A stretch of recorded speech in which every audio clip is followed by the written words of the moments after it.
তাহলে এই তিন ধরনের আমলের কারণে মারা যাওয়ার পরেও সে কবরে শুয়ে শুয়ে আমলের সওয়াবগুলো পেতেই থাকবে।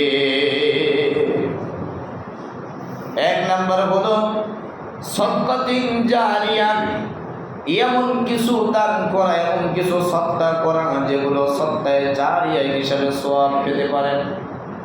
মসজিদ তৈরি করে দিলেন, মাদ্রাসা তৈরি করে দিলেন, খাল কেটে দিলেন মানুষের উপকারের জন্য, টিউবওয়েল বসায় দিলেন মানুষের উপকারের জন্য, এগুলো সদকায়ে জারিয়ার কাজ।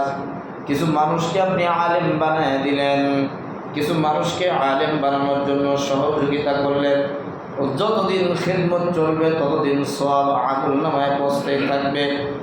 আল্লাহ নবী বলেন সাদকাতুন জারিয়া, সদকায়ে জারিয়ার কিছু কাজ, এমন কিছু সদকা করে দাও, গাছ লাগায় দাও, যতদিন মানুষের থেকে উপকৃত হতে থাকবে ততদিন তোমার আমলনামায় কবরের মধ্যে সওয়াব পৌঁছতেই থাকবে। আও ইলমিন ইয়ানতাফাউ বিহি, এমন ইলম, এমন জ্ঞান দান করো যে জ্ঞান দ্বারায়, যেই ইলম দ্বারায়, যেই বিদ্যা দ্বারা মানুষের উপকার হয়। এটা বিশেষ করে আখিরাতের জ্ঞানের কথা বলা হয়েছে, কোরআন হাদিসের জ্ঞান। তবে এখন বলতে পারেন হুজুর তাহলে কি দুনিয়াবি জ্ঞান দান করলে সওয়াব হবে না? হ্যাঁ হবে, ওই জ্ঞান দান করলে সওয়াব হবে যেই জ্ঞান শিক্ষা দেওয়ার কারণে মানুষ রূপী চলাফেরা করতে পারে, বসবাস করতে পারে। যেই জ্ঞান দান করলে মানুষত্ব লাভ করতে পারে, এই জ্ঞান দান করলে দুনিয়াবি জ্ঞানও যদি হয় এরপরেও আপনি সওয়াব পাবেন কবরে বসে বসে শুয়ে শুয়ে। তৃতীয় নাম্বার আও ওয়ালাদিন সালিহিন, এবং নেককার সন্তান যদি আপনি রেখে যান, সন্তান যতদিন থাকবে নেক আমল করবে, নেক আমলের একটা অংশ আল্লাহ পাক আপনার কবর পর্যন্ত পৌঁছে দিবেন।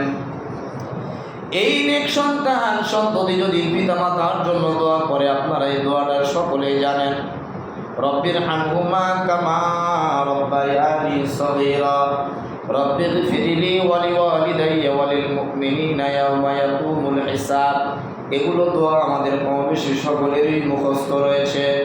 কিতাব যেটা প্রমাণ করে বাবা কুরআনুল কারীমের মধ্যে যেটা লেখা হয়েছে, কোনো নেককার সন্তান সন্ততি যদি পিতা মাতা মারা যাওয়ার পরে আল্লাহর দরবারে দুইটা হাত তুলে চোখের পানি ছেড়ে দিয়ে পিতা মাতার জন্য দোয়া করে, আল্লাহ আমার মাকে আমার বাবাকে মাফ করে দাও, চোখের পানি ছেড়ে দিতে দেরি হবে, আল্লাহ পাক বান্দার দোয়া কবুল করে পিতা মাতাকে মাফ করতে দেরি করবে না। সন্তান সন্ততি বলে লাভ না ক্ষতি, জোরে বলেন। আল্লাহর নবী হাদিসের মধ্যে বলেন, যার কারণে তোমরা বিবাহ করো, চারটি উদ্দেশ্যে তোমরা বিবাহ করো। একটা উদ্দেশ্য হলো বিবাহের মাধ্যমে বৈধ সন্তান লাভ হয়। বৈধ সন্তান লাভের কারণে মানব জাতির অস্তিত্ব দুনিয়ায় অবশিষ্ট থাকে। যেহেতু আল্লাহ পাক একজন নারী এবং একজন পুরুষ থেকে সমস্ত মানব জাতি এখন পৃথিবীতে বসবাস, এই জন্য বিবাহের মাধ্যমে বৈধভাবে মানব অস্তিত্ব দুনিয়ায় টিকে থাকে, কিয়ামত পর্যন্ত থাকবে। এটা বিবাহের মাধ্যমেই কেবল বৈধভাবে মানুষগুলো কিয়ামত পর্যন্ত টিকে থাকবে। মানুষ যদি বিবাহ না করে তাহলে অবৈধভাবে মানুষগুলো আসলে সমস্ত মানুষগুলো জাহান্নামী হয়ে যাবে। অবৈধ যত মানুষ দুনিয়াতে আসবে এদের মাধ্যমে মানুষ অবৈধ হতেই থাকবে, জাহান্নামী হয়ে যাবে। দ্বিতীয় নাম্বার, আল্লাহর নবী বলেন বিবাহ তোমরা করো আল্লাহ তাআলার ভালোবাসা পাওয়ার জন্য। বলেন তো বাবা, আদম আলাইহিস সালাতু ওয়াস সালামকে হাওয়ার সঙ্গে বিবাহ, হাওয়া এবং আদমের বিবাহ আল্লাহ তাআলা কি রাগান্বিত হয়ে দিয়েছেন না মুহাব্বত করে দিয়েছেন? জোরে বলেন। আল্লাহর নবী বলেন আল্লাহ যদি এটাকে অপছন্দ করতেন তাহলে তো আদমকে জান্নাতের মধ্যে বিবাহ দিতেন না। সুতরাং আল্লাহ তাআলার এটা মুহাব্বতি একটা কাজ, ভালোবাসার কাজ। এটা তোমরা অনীহা করো না, এটাকে তোমরা অপছন্দ করো না, অপছন্দ করো না। দ্বিতীয় নাম্বার, বিবাহের উদ্দেশ্য হলো মহান আল্লাহ রাব্বুল আলামিনের ভালোবাসা পাওয়ার জন্য তোমরা বিবাহ করো। তৃতীয় নাম্বার যে উদ্দেশ্য, মৃত্যুর পর সন্তান তোমাদের জন্য দোয়া করবে। সন্তান সন্ততি দোয়া যদি করে, মহান আল্লাহ রাব্বুল আলামিন তাদের দোয়ার বদৌলতে আল্লাহ পাক তোমাদেরকে মাফ করে দিবেন। চতুর্থ নাম্বার উদ্দেশ্য আল্লাহর নবী বলেন, মাম্মা তালাহু ইসনানি মিনাল ওয়ালাদি ফাকাদ ইহতারাজ মুহতাজিরান মিনান নার। আল্লাহর নবী বলেন, চতুর্থ নাম্বার উদ্দেশ্য হলো, বিবাহ করেছো, সন্তান হয়েছে, সন্তান ছোট থাকা অবস্থায় মারা গিয়েছে। শিশু থাকা অবস্থায় মারা যায় কি যায় না? অনেকের সন্তান শিশু থাকা অবস্থায় মারা যায়। মার পেটের মধ্যে অনেক সন্তান মারা যায়। জন্মগ্রহণ করেছে, 1 ঘন্টা পরে মারা গিয়েছে, 2 দিন 4 দিন 5 দিন 2 বছর 4 বছর 5 বছর পরে মারা গিয়েছে, নাবালেগ অবস্থায় মারা গিয়েছে। আল্লাহর নবী বলেন, মাম্মা তালাহু ইসনানি মিনাল ওয়ালাদ। আল্লাহর কোন বান্দাকে আল্লাহ তাআলা সন্তান সন্ততি দিয়েছে, কিন্তু ওয়ালাদ ছোট থাকা অবস্থায় মারা গিয়েছে, ফাকাদ ইহতারাজা মুহতাজিরাম মিনান নার। 2টি সন্তান দিয়েছিল আল্লাহ তাআলা, 2টি সন্তান ওই শিশু অবস্থায় দুনিয়া থেকে ইন্তেকাল করেছে। আল্লাহ নবী বলেন, আল্লাহর এই বান্দা এবং জাহান্নামের মধ্যে আল্লাহ তাআলা কিয়ামতের ময়দানে একটা মুহতাজিরাম মিনান নার, একটা ওয়ালকে উঠায় দিবেন। জোরে বলেন না সুবহানাল্লাহ। সন্তান শিশু থাকা অবস্থায় যদি মারা যায়, বাবা মার টেনশন হয়, এটা ঠিক আছে, বাবা মা মনে কষ্ট পায়। কোনো বাবা মাই চায় না যে আমার সন্তান আমার আগেই মারা যাক। প্রত্যেকটা বাবা মার মনে হয়, মনের মধ্যে এটাই কামনা হয়, আল্লাহ। অনেক মানুষ তো যারা সাদা সিধা মানুষ, বিশেষ করে নিরক্ষর মানুষ, অনেক সময় এইরকম দোয়া করে, আল্লাহ আমার মাথার চুল যতগুলো আছে আমার সন্তানের হায়াত তার থেকে বেশি দিও। একটা মানুষের মাথায় চুল আর কতটুকুই আছে, এর চাইতে বেশি হায়াত, অর্থাৎ এটা দ্বারা এটাই বোঝানো হয়, চুল তো অনেক চুল, আল্লাহ তুমি আমার সন্তানকে অনেক হায়াত দান করো। এটার দ্বারা এটাই পিতামাতা বোঝাইতে চায়। বলতেছিলাম, কোনো পিতামাতাই চায় না আমার সন্তান আমার আগে মারা যাক। এরপরেও যদি মারা যায়, সন্তান মারা যাওয়া টিকে রাখা, এটা তো আল্লাহ তাআলার হাতে, আল্লাহ তাআলার কুদরতি হাতে। মিনাত তিফিল, আল্লাহ তাআলা বলেন, আমি পুরো সন্তানকে ছোট থাকা অবস্থায় দুনিয়া থেকে বিদায় করে দেই, আবার কাউকে জোয়ান পর্যন্ত টিকে রাখি, জোয়ান হওয়ার পরে মৃত্যু দিয়ে দেই, আবার কাউকে একেবারে মিনাস শাইখি শায়েখ পর্যন্ত, বার্ধক্য পর্যন্ত আমি পৌঁছিয়ে দিই। এই ক্ষমতা দুনিয়ার কোনো মানুষের হাতে নয়, ক্ষমতা কার? ছোট্ট থাকা অবস্থায় যদি শিশু মারা যায়, শিশু সন্তান মারা যায়, আল্লাহর নবী একজন সন্তান মারা গিয়েছে, এই একজন সন্তানও যদি তোমার মারা যায়, তুমি যদি ধৈর্য ধারণ করতে পারো, এই কথা বলো না যে আর কাউকে দেখতে পায় না, শুধু আল্লাহ তাআলা আমার সন্তানকে চোখে দেখে। শিরকি কথাবার্তা বলবা না। ঈমানের উপরে তুমি সবুর ইখতিয়ার করো, ধৈর্য ধারণ করো। সবুর ইখতিয়ার করার কারণে কিয়ামতের ময়দানে মহান আল্লাহ রাব্বুল আলামিন এই যে শিশু সন্তান তোমার দুনিয়া থেকে বিদায় নিল, এই সন্তানকে উসিলা করে আল্লাহ পাক তোমাকে কিয়ামতের ময়দানে মাফ করার একটা সুপারিশকারী বানায়া দিবে। আল্লাহর নবী হাদিসের মধ্যে বলেন, মাম্মা তালাহু সালাসা মিনাল ওয়ালাদ, যদি কারো 3জন সন্তান দুনিয়া থেকে বিদায় নেয়, তিফিল অবস্থায় ছোট্ট থাকা অবস্থায় দুনিয়া থেকে বিদায় নিল, শিশু অবস্থায় যারা মারা গেল, আল্লাহর নবী বলেন, আদখালাহুল্লাহু জান্নাহ, কিয়ামতের ময়দানে আল্লাহ তাআলা ওই স্বামী স্ত্রীকে কিয়ামতের ময়দানে বিনা হিসাবে তাদেরকে জান্নাতি বানায়া দেবে।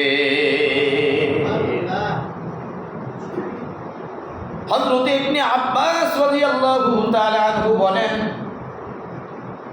বিবাহ না করা পর্যন্ত আবেদের ইবাদত আল্লাহর দরবারে পূর্ণতা লাভ পায় না। কেননা বিবাহের দ্বারাই কেবল অন্তরের ভিতরে কল্পনা পরিকল্পনায় যে সমস্ত গুণাগুলো আসে, এই সমস্ত গুণাগুলো বিবাহের মাধ্যমে কেবল দূরীভূত করা সম্ভব হয়।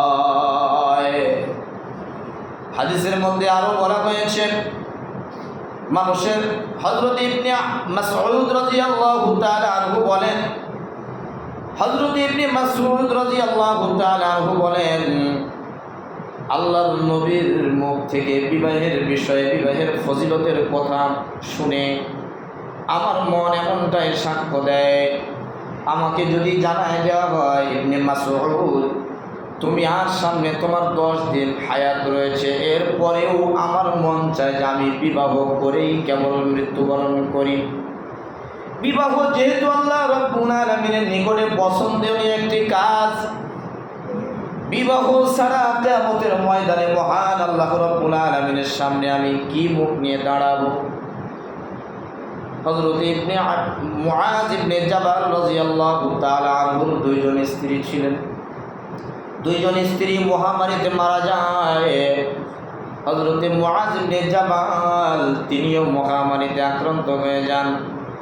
এই অবস্থায় মুআজ ইবনে জাবাল বলেন, আমার মন চায় যে এই অবস্থায় যদি আমার সঙ্গে কেউ বিবাহ বন্ধনে আবদ্ধ হতে চায়, আমি এরপরেও বিবাহ করে দুনিয়া থেকে বিদায় নিতে চাই। বিবাহটা সাহাবাদের কাছে, হাদিস শুনে সাহাবাদের কাছে এত বেশি প্রিয় হয়েছিল। জৈনিক সাহাবা একেবারে নিঃস্ব ছিলেন। আল্লাহর নবী সাহাবাকে বললেন, তুমি বিবাহ করো না কেন? কোন কাজ তোমাকে বিবাহ থেকে বিরত রাখলো? সাহাবা বললেন, ইয়া রাসূলুল্লাহ, ইয়া হাবিবাল্লাহ, আমি যে বিবাহ করব, আমি তো একেবারেই গরিব মানুষ। বিবাহ করে আমি স্ত্রীকে কি খাওয়াবো? এটা 1 নম্বর কারণ। 2 নম্বর কারণ, আমি আপনার খেদমত করি, বিবাহ করে আপনার খেদমত থেকে আমি দূরে থাকতে চাই না। আল্লাহর নবী চুপ রইলেন। কিছুদিন পরে আল্লাহর নবী একই কথা বললেন, তুমি বিবাহ করো না কেন? সাহাবা পূর্বে যেই কথা বলেছিলেন একই কথা বললেন। 3য়বার বলার আগে সাহাবা এবার মনে মনে ভাবছেন, আল্লাহর নবী যদি আমাকে এবার বিবাহের কথা বলে, আমি বলবো আপনি বিবাহ আমার করায়া দেন। ঠিক তাই হলো। বেশ কিছুদিন পরে আল্লাহর নবী বললেন, তুমি কেন বিবাহ করো না? আল্লাহর নবীকে এবার সাহাবা বললেন, ইয়া রাসূলুল্লাহ, ইয়া হাবিবাল্লাহ, আমি নিশ্চয়টা আপনি জানেন। এরপরেও যেহেতু একে 3 বার আপনি আমাকে বিবাহের কথা বলেছেন, ইয়া রাসূলুল্লাহ, ইয়া হাবিবাল্লাহ, হুজুর আপনি যদি চান তাহলে আপনি পারেন আমাকে বিবাহ করায় দিতে। আল্লাহর নবী বলেন, যাও যাও যাও, অমুক গোত্রের মধ্যে তুমি চলে যাও। ওই গোত্রের মধ্যে গিয়ে দেখো সবচাইতে ধনাঢ্যবান সম্ভ্রান্ত পরিবারের সবচাইতে সুন্দরী মহিলা কে আছে। গোত্র খুঁজে তালাশ করে দেখা গেল সম্ভ্রান্ত পরিবারের, ধনাঢ্য পরিবারের একজন সুন্দরী মহিলা আছে, যাকে হৌরে মদিনা বলা হয়, মদিনার হুর বলা হয়। এমন একজন মহিলাকে বিবাহের প্রস্তাব দাও। আল্লাহর নবী বলেন, এমন মেয়েকে তুমি বিবাহের প্রস্তাব দাও। সাহাবা মনে মনে ভাবলেন, থাকার মতো আমার ঘরই নাই, খাওয়ার মতো আমার তো কোনো টাকা পয়সাও নাই, আবার সম্ভ্রান্ত পরিবার। শুধু সম্ভ্রান্ত পরিবার তা নয়, বরং এই পরিবারের মধ্যে সবচাইতে হৌরে মদিনা সুন্দরী মহিলাকে বিবাহের প্রস্তাব দেওয়ার জন্য বলছে। না জানি মায়ের খাওয়া লাগবে নাকি। একদিকে মনে মনে এই চিন্তা করে, অপরদিকে চিন্তা করে আল্লাহর নবী যেহেতু বলেছেন, এই কথার মধ্যে তাসির আছে না নাই? তাসির আছে। প্রশ্ন না করে সঙ্গে সঙ্গে চলে গেলেন অমুক গোত্রের মধ্যে। গিয়ে দেখেন সবচেয়ে সম্ভ্রান্ত পরিবারের সুন্দরীতম একজন মহিলা রয়েছে। মদিনার মধ্যে সুন্দরী মহিলা বিবাহের প্রস্তাব নিয়ে গিয়েছেন। বাড়ি থেকেও আছেন নাকি? মেয়ের বাবা বাড়িতে উপস্থিত। বাড়ি থেকে বের হয়ে আসলো, সালাম কালাম হলো, কি ব্যাপার, কি আপনার পরিচয়? আমি অমুক জন একজন ব্যক্তি, আল্লাহর নবীর একজন সাহাবা। কেন আসছেন, কি কারণ বলেন? বলে, আমি আসছি আপনার উপযুক্ত মেয়ে আছে বিবাহের জন্য। বলে, আজ সুন্দরী মহিলা হুরে মদিনা যাকে বলা হয়, আমার মহিলা, আমার মেয়ে, মদিনার মধ্যে সুন্দর একজন মেয়ে। বলে, আপনার মেয়েকে বিবাহের প্রস্তাব নিয়ে আমি আসছি। কি আছে আপনার? আমার ঘর নাই, বাড়ি নাই, টাকা পয়সাও নাই। বেচারা সহ্য করতে না পেরে ঠাস করে একটা চাপট মেরে দিয়েছে গালের মধ্যে। ওটা এখান থেকে হট। মারার কথা কি কথা না, জোরে বলেন? মারার কথা না, একটা চাপট লাগাই দিয়েছে। এটা খেয়ে কাঁদতে কাঁদতে নবীজির মানে দরবারে চলে যাচ্ছেন। মেয়েটি উপযুক্ত মেয়ে ঘরের মধ্যে ছিলেন। বাবা যখন ভিতরে গিয়েছে, বাবা যেই লোকটি এসেছিল কি হলো? প্রথমে দেখলাম নরম নরম সুরে কথা বললেন, পরে দেখলাম আপনি রাগান্বিত হলেন, মাঝখানে মনে হলো আপনি তাকে মারধরও করেছেন। এইরকমটাও আমি আন্দাজ করতে পারলাম। বলে, হ মা, এরকমটাই হয়েছে। দেখো তো, আমি হলাম মদিনার মধ্যে সম্ভ্রান্ত পরিবারের একজন সম্ভ্রান্ত লোক, আমার অর্থবিত্তের অভাব নাই, তুমি আমার একমাত্র কন্যা, তোমার বিবাহের জন্য কত সম্ভ্রান্ত পরিবার থেকে, ধনাঢ্যবান পরিবার থেকে সুন্দর সুন্দর ছেলেরা আসে বিবাহের প্রস্তাব নিয়ে, অথচ আসছে একজন হাবশী গোলাম, কালা তো কালা, তার কিছুই নাই গোলাম। এমন একজন মানুষ আসছে তোমার বিবাহ নিয়ে, তোমার বিবাহের প্রস্তাব নিয়ে আসছে। এটা কি মেনে নেওয়া যায়? যার কারণে তাকে আমি চাপট মেরে এখান থেকে পাঠিয়ে দিয়েছি। বলে, কি তার পরিচয়? বলে, কোনো পরিচয় নাই, একটাই পরিচয়, সে যেন আল্লাহর নবী নাকি তাকে পাঠাইছে, আমার বাড়িতে পাঠাইছে, সম্ভ্রান্ত পরিবার দেখে নাকি পাঠাইছে। মেয়ে ডাকতে বলে, বাবা তাহলে এবার তুমি শুনে নাও, ওই সন্তান সম্পর্কে, ওই ছেলে সম্পর্কে, যুবক সম্পর্কে আমি তোমার কাছে সাক্ষী দেই। পৃথিবীর মধ্যে যদি কোনো সুন্দর পুরুষ থাকে, সুদর্শন পুরুষ থাকে, পৃথিবীর মধ্যে যদি কোনো সম্ভ্রান্ত পরিবারের সুদর্শন একজন যুবক, তাহলে সেই আছে। যেহেতু আল্লাহর নবী তাকে আমার জন্য পয়গাম পাঠানোর জন্য বলেছেন, আল্লাহর নবীর চাইতে এর চাইতে বড় মানুষ আর পৃথিবীতে থাকতে পারে না। আর উনি যেহেতু আমার জন্য পাঠিয়েছেন, সুতরাং এর চাইতে উপযুক্ত কোনো যুবক আমার বিবাহের জন্য হতে পারে না।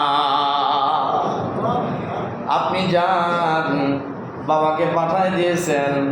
হাবশী গোলাম আল্লাহর নবীর দরবারে গিয়ে চোখের পানি ঝরাইতেছে, কথাটা বলবে ইন দি মিন টাইমে মেয়ের বাবাও গিয়ে হাজির।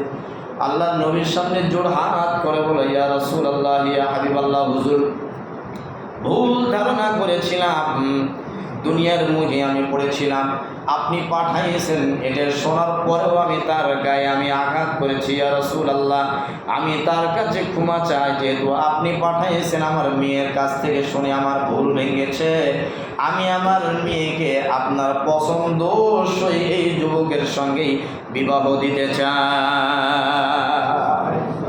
আল্লাহর নবী সাহাবাদেরকে বললেন, তোমরা কিছু কিছু অর্থ দান করো, যাতে করে একটা খেজুরের আঁটি সমপরিমাণ একটু স্বর্ণ ক্রয় করে তাকে মহর হিসেবে আমার এই উম্মত তার স্ত্রীকে দিতে পারে। ঠিক তাই করা হলো। মহর হিসাবে এতটুকু স্বর্ণের সমপরিমাণ টাকা আদায় করে তাকে বিবাহ দেওয়া হলো, মহরানা পরিশোধ করা হলো। সাহাবায়ে কেরাম হাসি খুশিতে বললেন, ইয়া রাসূলুল্লাহ, তার তো আমরা ওলিমা খেতে চাই। আল্লাহর নবী পকেট থেকে কিছু অর্থ বের করে, স্বর্ণ মুদ্রা বের করে, কিছু টাকা বের করে দিলেন, বললেন তোমরাও কিছু সহযোগিতা করো, একটা ছাগল ক্রয় করে এটাই ওলিমা হিসাবে সকলের মধ্যে বন্টন করা হয়। বিবাহ